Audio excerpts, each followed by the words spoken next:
Praise the lord. ఈరోజు దేవుని వాగ్దానంగా 2వ కొరింథీయులకు రాసిన పత్రిక 6వ అధ్యాయము 2వ వచనాన్ని చూసుకుందాం. అనుకూల సమయమందు నీ మొరను ఆలకించి తిని, రక్షణ దినమందు నిన్ను ఆదుకొంటిని.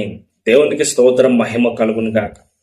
మన దేవుడు ప్రార్థనను ఆలకించే దేవుడు, రక్షణను అనుగ్రహించే దేవుడు. ఎవరో ప్రార్థన చేసినారు, అందుకని మనం రక్షింపబడ్డాం. ఆయన అనుకూల సమయంలో మన మొర విన్నాడు. రక్షణ లేని సమయంలో ఆయన మనకు రక్షణను అనుగ్రహించినాడు.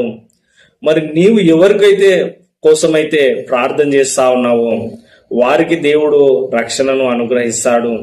మరి ఈరోజు ఈ మాటలు వింటున్న నీవు ఇంకా రక్షింపబడలేదేమో, యేసుక్రీస్తు ప్రభువారిని సొంత రక్షకునిగా అంగీకరించలేదేమో, నీవు ప్రభుని నీ హృదయంలో చేర్చుకోలేదేమో. అయితే ఇదే అనుకూల సమయము, ఇదే రక్షణ దినము.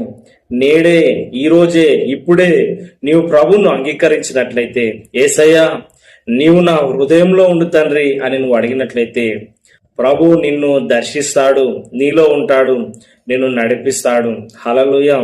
అనుకూల సమయంలో ఆయన మన ప్రార్థనను వినే దేవుడు, రక్షణ దినంలో రక్షణను అనుగ్రహించే దేవుడు.